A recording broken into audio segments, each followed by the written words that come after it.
लोग पढ़ने वाले हैं।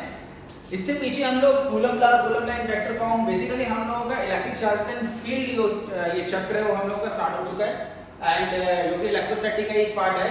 तो आज का हमारा टॉपिक क्या है, electric field. Clear? So electric field होता क्या है बेसिकली? देखो, कोई भी फील्ड मतलब कि एरिया, फील्ड मतलब एरिया। हम लोगों ने यहाँ पे चार्जेस के बारे में पढ़ा, हम लोगों ने ये क्या पढ़ा था, चार्जेस के बारे में पढ़ा था।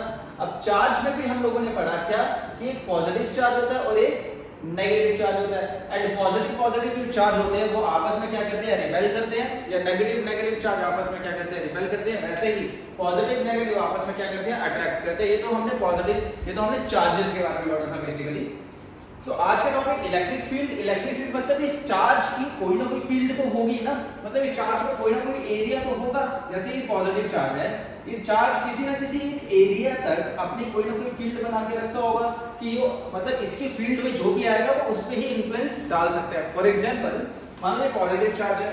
अब पॉजिटिव चार्ज में अगर ये नेगेटिव चार्ज है, ये इसको अट्रैक्ट कब करेगा, जब ये नेगेटिव चार्ज है ये इसकी फील्ड के अंदर आ जाएगा, राइट?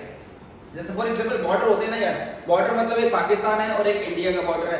अब इंडिया की यहाँ तक उसकी लिमिट है, यहाँ तक उसकी फील्ड है। अगर वहां तक कोई आ जाता है तो इंडिया का वहां पे बस चलता है और वो उसे अपनी तरफ खींच भी सकते हैं, उसके ऊपर कोई भी रूल्स एंड रेगुलेशन ला सकते हैं। लेकिन अगर वो उसकी फील्ड से बाहर है तो क्या उसके ऊपर वो अपना कुछ भी रूल्स एंड रेगुलेशन ला सकते हैं? नहीं ला सकते। मतलब अपना एक फील्ड के अगर कोई बाहर चीज चले जाती है ना तो उसके ऊपर कोई भी चीज लागू नहीं होती है। वैसे ही इस चार्ज की एक अपनी फील्ड होती है और उस फील्ड के अकॉर्डिंगली ही वो क्या करता है, अट्रैक्शन या फिर रिपल्शन करता है। क्लियर? तो इसी चार्ज के बारे में, इसी चार्ज की फील्ड के बारे में हम लोग यहाँ पे पढ़ने वाले, that is your electric field. अब मुझे फॉर एग्जांपल मान लो मुझे अगर ये बताना है इस पे कि अगर ये मेरे पास क्या है, positive charge, this one is of, ये मेरे पास क्या है, पॉजिटिव चार्ज है। इस पॉजिटिव चार्ज की मेरी फील्ड कितनी है? तो बेसिकली ऑब्वियसली चीज है, ये तो मुझे तभी पता लगेगा ना जब मैं इसमें कोई ना कोई चार्ज लेके आऊंगा। मान लो कि मैंने यहाँ पे क्या किया, पॉजिटिव चार्ज जो दूसरा पॉजिटिव चार्ज था वो मैं लेके आया। अब ये पॉजिटिव चार्ज यहाँ तक है तो इसका मतलब इस पॉजिटिव चार्ज में अगर कोई भी असर नहीं हो रहा है, कोई भी फील नहीं आ रहा है इस पॉजिटिव चार्ज में, ना ही ये रिपेल हो रहा है ना ही ये अट्रैक्ट हो रहा है, तो इसका मतलब क्या है कि इसकी फील्ड से बाहर है। जैसे जैसे हम इसे अगर पास ला रहे हैं तो यहाँ पे मान लो इसकी फील्ड यहाँ तक है, तो यहाँ पे अगर ये चार्ज आ जाता है तो ये क्या करना स्टार्ट हो जाएगा, ये रिपेल करना स्टार्ट हो जाएगा। क्यों? क्योंकि यहाँ पे क्या है, पॉजिटिव चार्ज, इस पॉजिटिव चार्ज की यहाँ पे क्या है, फील्ड है। क्लियर है? समझ रहे हो ना? तो ये फील्ड के जैसे ही अंदर आया तो इसमें हमें कोई ना कोई हरकत देखने को मिल गई। अब हरकत क्या थी इसमें बेसिकली कि ये रिपेल होना स्टार्ट हो गया इस तरफ, और जैसे ही ये रिपेल होना स्टार्ट हुआ हम ये मान सकते हैं कि इस चार्ज की फील्ड कहाँ तक है, यहाँ तक है। क्यों? क्योंकि यहीं से तो हमें असर दिखना स्टार्ट हुआ ना। क्लियर है? तो जब यहां से हमें असर दिखना स्टार्ट हुआ तो हम ये मान सकते हैं कि ये चार्ज की जो फील्ड है ये कहां तक है, यहां तक है। क्लियर? अब ऑब्वियस चीज है कि अगर मुझे इस चार्ज की फील्ड बतानी है तो ये जो पॉजिटिव चार्ज मैं ले रहा हूं, ये जो पॉजिटिव चार्ज मैं ले रहा हूं जिसके कारण मेरे को यहां पे इसकी फील्ड पता लग रही है, तो मतलब ये बेसिकली है क्या, मैं इस पॉजिटिव चार्ज से इसकी फील्ड को, इस वाली फील्ड को क्या कर रहा हूं, टेस्ट कर रहा हूं कि भाई इसकी फील्ड कहां तक है। अगर मैं टेस्ट कर रहा हूं तो मैं इस वाले चार्ज को नाम दे सकता हूं क्या, टेस्ट चार्ज। इस वाले चार्ज का नाम क्या है, टेस्ट चार्ज। क्लियर? और वैसे ही ये जो चार्ज है जिसका मुझे चार्ज फाइंड आउट करना है, जिसका मुझे बेसिकली फील्ड फाइंड आउट करनी है, इससे मैं क्या बोल देता हूं, सोर्स चार्ज। क्लियर? इसे मैं क्या बोल देता हूं, source charge, and this one is our test charge. अब देखो सोचने वाली बात है कि अगर मैं ये फील्ड फाइंड आउट कर रहा हूं किसकी, इस वाले टेस्ट चार्ज, इस वाले सोर्स चार्ज की मैं क्या कर रहा हूं, फील्ड फाइंड आउट कर रहा हूं। और मैंने यहाँ पे पॉजिटिव चार्ज की पहली बात तो ये कि हम हमेशा जो पॉजिटिव जो टेस्ट चार्ज होगा उसे पॉजिटिव ही मान के चलेंगे, जस्ट बिकॉज कि भाई कंफ्यूजन क्रिएट ना हो कि अगर मैं कोई चीज टेस्ट कर रहा हूं तो मैं पॉजिटिव से कर रहा हूं, अगर कोई दूसरा टेस्ट कर रहा है तो वो नेगेटिव से कर रहा है, तो उसकी थ्योरी और मेरी थ्योरी में ऑब्जर्वेशन में क्या हो जाएगा, फर्क हो जाएगा। इसके कारण एक मान के चल लिया गया कि जो भी टेस्ट चार्ज होगा ना वो हमेशा क्या लेना है, एक पॉजिटिव लेना है। क्लियर है? चलो, तो ये पॉजिटिव चार्ज है, ये भी पॉजिटिव चार्ज है। अब अगर देखो मुझे क्या करना है, इसकी इलेक्ट्रिक फील्ड फाइंड आउट करनी है। क्लियर? मैंने क्या लिया, टेस्ट चार्ज लिया। अब इस टेस्ट चार्ज जो पॉजिटिव चार्ज लिया हुआ है इसकी भी तो कोई ना कोई फील्ड होगी ना, इसकी भी आपस में इसकी भी अपनी कोई ना कोई फील्ड होगी। अब ये फील्ड जब इसके पास आएगी इसके साथ आएगी, तो इसमें ऑब्वियस चीज है, मुझे कोई ना कोई हरकत देखने को मिल जाएगी। तो क्या मैं इसकी पूरी तरह मैं इसकी फील्ड फाइंड आउट कर सकता हूँ? नहीं कर सकता हूँ। क्लियर? इसीलिए ये बोला गया कि ये पॉजिटिव टेस्ट चार्ज है। पहली बात कि टेस्ट चार्ज तो हमेशा हमने क्या लेना है? पॉजिटिव लेना है। दूसरी बात हमें क्या बोला गया, ये जो पॉजिटिव टेस्ट चार्ज है ना, ये काफी छोटा होना चाहिए। दैट टेस्ट चार्ज, जो पॉजिटिव टेस्ट चार्ज है, दैट इज वैनिशिंगली क्या होना चाहिए? स्मॉल होना चाहिए। ये क्या होना चाहिए? वैनिशिंगली स्मॉल। इतना स्मॉल होना चाहिए कि मतलब आप सिर्फ और सिर्फ ये जजमेंट कर सको कि हाँ भाई फील्ड कहाँ तक है। इसकी जो खुद की फील्ड है ना, ये पॉजिटिव चार्ज, इसकी खुद की फील्ड है वो काफी ज्यादा मतलब स्मॉल हो। मतलब ऐसा तो नहीं हम इग्नोर तो नहीं कर सकते। देखो फिजिक्स में ना हमने एरर्स पढ़े थे, एरर्स को हम क्या इग्नोर नहीं कर सकते, एरर्स को हम रिड्यूस कर सकते हैं। ये हमने 11th क्लास में भी चीजें पढ़ी थी। तो ये छोटा टेस्ट चार्ज लेने का मतलब ये है कि हम कम से कम इसकी फील्ड हो, लेकिन इतना हो, इतना बिल्कुल ही इग्नोर नहीं कर सकते। अगर हमने लिया ही नहीं है यार, अगर हमने बाई चांस लिया ही नहीं, तो इसका मतलब क्या है कि हम तो ये यहाँ पे ये फाइंड आउट ही नहीं कर सकते कि भाई क्या हो रहा है। पता तो तभी लगेगा ना कि जब ये पॉजिटिव चार्ज आपस में रिपेल करेगा, अगर हमारा ये नेगेटिव चार्ज है तो ये आपस में अट्रैक्ट हो जाएगा। जिस टाइम से वो अट्रैक्ट होना स्टार्ट हो जाएगा, हम बताएंगे कि भाई यहाँ तक क्या है इसकी फील्ड है। ठीक है, फॉर एग्जाम्पल मान लो कि मैं यहाँ पे, ठीक है, एक चुंबक है, एक चुंबक या मैग्नेट क्या करता है, दूसरा मैग्नेट है पास लाता हूँ। जैसे ही इस इतने दूर से यहाँ पे मैं लाता हूँ ना, तो ये क्या होता है, एक अट्रैक्ट हो जाता है। मतलब ये पॉजिटिव हुआ और ये अगर नेगेटिव है तो ये क्या हो जाएगा? अट्रैक्ट। अब जिस पॉइंट से वो अट्रैक्ट होना स्टार्ट हो गया, तो मतलब इस वाली जो फील्ड है, इसकी फील्ड यहाँ तक है, राइट? वैसे ही मैंने यहाँ पे भी बता दिया कि अगर ये मैं छोटा ले रहा हूँ तो इसकी हल्की सी कोई ना कोई फील्ड होगी। वो चलो हम फिजिक्स पे क्या करते थे, इग्नोर कर देते हैं। तो हम इसीलिए ये बोला गया कि जो पॉजिटिव टेस्ट चार्ज है ये क्या होना चाहिए? वैनिशिंगली स्मॉल होना चाहिए, सो दैट हमारी जो रीडिंग्स है, हमारी जो भी ऑब्जर्वेशन है, उसमें कोई ज्यादा फर्क ना हो। हम इसकी मतलब इसकी जो रियल जो वैल्यू है ना कि कहाँ तक इसकी फील्ड है, वो हम निकाल सकें। ठीक है, वो हम एग्जैक्ट मतलब उसके पास पहुंच सके। अभी जो टेस्ट चार्ज है स्मॉल होना चाहिए, वैनिशिंगली मतलब बिल्कुल स्मॉल होना चाहिए। ऐसा भी नहीं है ये होना ही नहीं चाहिए, होना चाहिए बट बिल्कुल छोटा होना चाहिए। Clear? So electric field basically क्या होता है ये आपको बता दिया। अब इलेक्ट्रिक फील्ड अगर मुझे, ये तो वैसे ही हम ओवरऑल समझने के लिए ले रहे हैं ना कि इलेक्ट्रिक फील्ड वगैरह ये सब चीजें क्या होती है। टेस्ट चार्ज के बारे में हमें पता लग गया, सोर्स चार्ज क्या होता है ये पता लग गया। अब इलेक्ट्रिक फील्ड बेसिकली अगर मुझे एक मैथमेटिकल लैंग्वेज में बोला जाए, या फिर मुझे वैसा ही एक बोलना हो कि हाँ भाई थ्योरी वाइज बोलना हो, तो इलेक्ट्रिक फील्ड अगर मैं फॉर्मूला वाइज बोलूं तो इलेक्ट्रिक फील्ड क्या होता है? इलेक्ट्रिक फील्ड होता है इलेक्ट्रोस्टैटिक फोर्स अपॉन में चार्ज। अभी Q नॉट जो है ये मेरे पास क्या है? Test charge. ये Q नॉट क्या है मेरे पास? This one is our test charge. और ये फोर्स जो है ये क्या है? Electrostatic force, right? And this one is our electric field and this is a vector quantity. और इसकी जो डायरेक्शन है वो किस डायरेक्शन की तरफ होती है? यहाँ पे फोर्स के डायरेक्शन ऑब्वियसली चीज है। क्लियर है? क्लियर है? अब इसमें से अगर मुझे ये चीज देखनी हो, भाई ये क्या है मेरे पास? Electrostatic force. ये क्या है मेरे पास? Test charge. क्लियर? अब टेस्ट चार्ज को किसके साथ डिनोट किया हुआ है? Q नॉट के साथ डिनोट किया हुआ है। F is electrostatic force. अब है क्या बेसिकली ये देखो, ये मेरे पास क्या है? Positive charge. मान लो मैंने पॉजिटिव चार्ज लिया, मुझे इसकी इलेक्ट्रिक फील्ड फाइंड आउट करनी है, तो मैं यहाँ पे क्या कर लूंगा? यहाँ पे छोटा सा मैं क्या ले लूंगा? टेस्ट चार्ज ले लूंगा। इसे अगर मैं Q मान लूं और ये टेस्ट चार्ज जो है इसे मैंने क्या ले लिया? Q नॉट ले लिया। अब इन दोनों के बीच में कोई ना कोई जो फोर्स होगी, वो कौन सी फोर्स होगी? हमने कूलम्ब लॉ में पढ़ा, दो चार्जेस के बीच में जो भी फोर्स होती है वो क्या होती है? Electrostatic force. अब इलेक्ट्रोस्टैटिक फोर्स अपॉन में test charge, electrostatic force upon में टेस्ट चार्ज हमारा क्या कहलाता है? इलेक्ट्रिक फील्ड कहलाता है। और ऑब्वियस सी चीज है, ये जो Q नॉट है ये क्या होना चाहिए? वैनिशिंगली स्मॉल होना चाहिए। वैनिशिंगली स्मॉल होना चाहिए। कोई डाउट यहां तक? सो इसी को अगर मुझे थ्योरी, ठीक है, थ्योरी वाइज लिखना हो तो डेफिनेशन में मैं क्या लिख सकता हूं? आइए चलो डेफिनेशन भी आपको लिखवा देते हैं। इसकी डेफिनेशन में मैं इलेक्ट्रिक फील्ड के बारे में क्या लिख सकता हूं? उससे पहले एक बार हम चेक कर लेते हैं कि वीडियो चल भी रही है या नहीं चल रही है, क्योंकि बीच में कभी कभार क्या होता है ना, वीडियो रुक जाती है और हम लोग पूरा का पूरा लेक्चर रिकॉर्ड कर लेते हैं, लास्ट में पता लगता है कि भाई लेक्चर रिकॉर्डिंग है। तो एक बार चेक कर लेते हैं। Electric field and electric field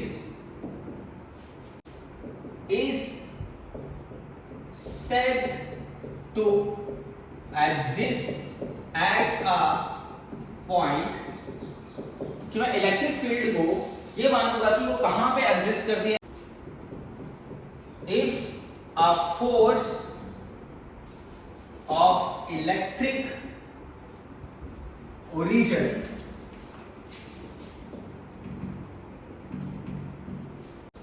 is experienced on a stationary charged at that point। Clear?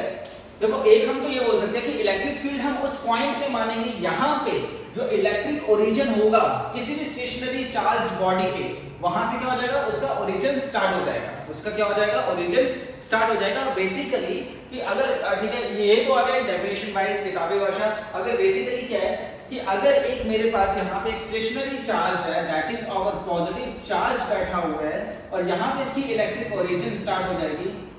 Okay, light बंद होगी कोई, यहाँ पे उसकी इलेक्ट्रिक ओरिजिन स्टार्ट हो जाएगी। यहाँ से मान लो कि इसकी एक इलेक्ट्रिक ओरिजिन और यहाँ तक गई है, उसी को मैं क्या बोलूंगा, इसकी इलेक्ट्रिक फील्ड बोलूंगा।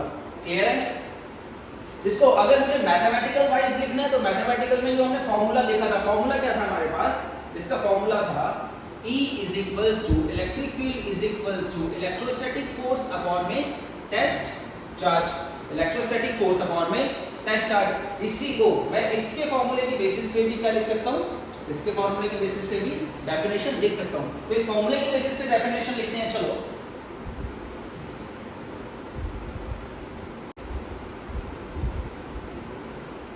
इलेक्ट्रिक फील्ड, इसे हम एक तो ये डेफिनेशन आ गया और एक आपका ये electric field at a point at a point is defined as क्या, electrostatic force is at a point is defined as the electrostatic force per unit। देखो electrostatic force per unit test charge, electrostatic force per unit test charge, और ये test charge काफी small होना चाहिए, on a वैनिशिंगली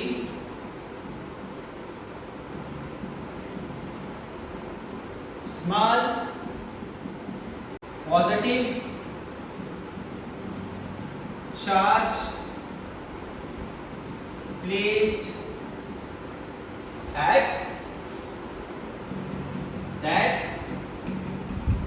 point, that is electric field ये है वो क्या होगा, electric field is electrostatic per unit में टेस्ट चार्ज। अब ये टेस्ट चार्ज है ये क्या होना चाहिए, वैनिशिंगली स्मॉल होना चाहिए। क्लियर है? अब यहां से अगर मुझे इलेक्ट्रिक फील्ड के बारे में और जानना है, अब इलेक्ट्रिक फील्ड क्या है, क्योंकि electrostatic force is a vector quantity, तो electric field is also a, अगर मैं क्वांटिटी की बात करूं, इसको अगर मैं क्वांटिटी की बात करता हूं, इसके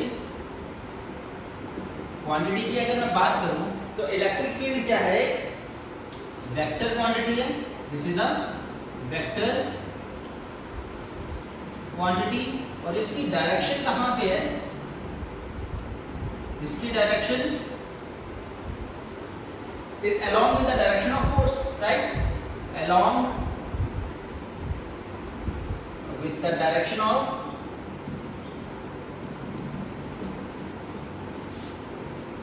force। यहां पे फोर्स की डायरेक्शन होगी, वहीं पे आपकी इलेक्ट्रिक फील्ड की क्या होगी, डायरेक्शन होगी। ऑब्वियस चीज है ना, ये देखो अगर पॉजिटिव चार्ज है, मान लो ये पॉजिटिव चार्ज है और ये क्या है, पॉजिटिव चार्ज। अब इलेक्ट्रोस्टैटिक जो फोर्स है उसकी डायरेक्शन कहां पे होगी, इस तरफ को, इसकी फोर्स की डायरेक्शन इस तरफ होगी ना, क्योंकि रिपेल करेगा। अब इस तरफ डायरेक्शन, तो इलेक्ट्रिक लाइंस ऑफ फील्ड भी आपकी कहां बनेगी, इस तरफ भी बनेगी। क्लियर? मान लो ये नेगेटिव चार्ज अगर होता तो इलेक्ट्रोस्टैटिक फोर्स की डायरेक्शन कहां पे, इस तरफ, तो इलेक्ट्रिक लाइंस ऑफ फील्ड भी कहां पे बनने वाली थी, इस तरफ ही बनने वाली थी। Clear? Without, so this is electric field. अब जब हम इसकी डेरिवेशन करेंगे ना छोटी मोटी electric field due to point charge, वहां पे आप लोग देखने वाले हैं क्यों ना जो हमने काफी छोटा वो लिया हुआ है, चार्ज लिया हुआ है, टेस्ट चार्ज लिया हुआ है, इसकी एग्जैक्ट में वैल्यू जो होगी वो कहीं आएगी। क्लियर, ये कट हो जाएगा। क्लियर है। सो इलेक्ट्रिक फील्ड क्या है, वो electrostatic force per unit test charge, और वो जो टेस्ट चार्ज है वो काफी एक तो पॉजिटिव चार्ज होना चाहिए और एक वैनिशिंगली स्मॉल होना चाहिए। क्लियर है। ओके, यहाँ से अब अगर आप देखो कि मेरे को यहाँ से मैं क्या निकाल सकता हूँ, मैं इसकी यूनिट भी फाइंड आउट कर सकता हूँ। ओके, अगर मुझे इसकी यूनिट फाइंड आउट करना है, चलो यूनिट निकालते हैं। इसके अगर मुझे यूनिट फाइंड आउट करने हैं तो यूनिट कहाँ से आ जाएंगे, यहाँ से आ जाएंगे। यूनिट फोर्स का यूनिट क्या होता है, न्यूटन। फोर्स का unit is Newton and charge का यूनिट क्या होता है, कूलम। चार्ज का यूनिट इज कूलम, तो इसकी यूनिट आ जाएगी ऐसे, unit is Newton coulomb inverse. Newton coulomb inverse is the SI unit of electric field. Clear है। तो मैं इसे एक बार रब करता हूं, साफ करता हूं, देन उसके बाद हम इसकी फाइंड आउट करते हैं डायमेंशन।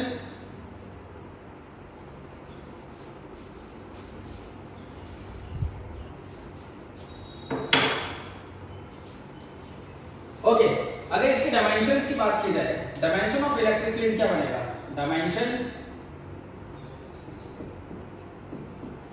की बात की जाए तो डायमेंशंस क्या होने वाली है, देखो फोर्स की डायमेंशन क्या होती है, mlt-2 is the dimension of force, right. Force की डायमेंशन क्या होती है, mlt-2। चार्ज क्या होता है, देखो चार्ज आपका होता है, आपका करंट इनटू में time, right. Charge is your current into में टाइम। तो करंट का ऐसे dimension is ampere and time का इज t, तो हम यहां पे डाल देंगे दैट इज फोर्स का क्या था, mlt-2 is the dimension of force. यहां से आ जाएगा आपका एम्पियर A और T, ये आ जाएगा आपका T। तो अब इसे ऊपर लेके जाएंगे तो मेरे पास डायमेंशन क्या रहने वाली है, mlt-2, ये ऊपर आएगा तो यहां पे क्या आ जाएगा, A-1 एंड T-1। तो फाइनल डायमेंशन मेरे पास क्या आ गई, mlt-2 -1 is -3 and ampere is A-1. A-1. So this is mlt-3 A-1 is the dimension of your electric field. Is the dimension of your electric field. Clear है? Okay, ये तो आगे हमने इलेक्ट्रिक फील्ड के बारे में पढ़ा, इलेक्ट्रिक फील्ड क्या होती है। देन उसके बाद हमने उसके फॉर्मूले के बारे में भी डिस्कस किया, फोर्स अपॉन में टाइम, इलेक्ट्रिक फोर्स अपॉन में टाइम, राइट। तो electric force is your Newton and ये चार्ज इज योर कूलम, तो इसके यूनिट क्या आ गया, न्यूटन कूलम इनवर्स आ गया। क्लियर है। वैसे क्वांटिटी कौन सी है, it is a vector quantity, और इसकी डायरेक्शन कहां से कहां तक होगी, इसकी डायरेक्शन यहां पे फोर्स की डायरेक्शन होगी, वहीं पे इसकी डायरेक्शन होगी। डायमेंशंस की हमने बात कर ली, फोर्स के डायमेंशन mlt-2 एंड चार्ज के डायमेंशन क्या होंगे, at is the dimension of charge. ये ऊपर गया तो मेरे पास क्या है, mlt-3 A-1। Clear. So next video में हम लोग करने वाले हैं इसी के related electric field due to point charge. Clear. तब तक do whatever you want to do, don't trouble your study.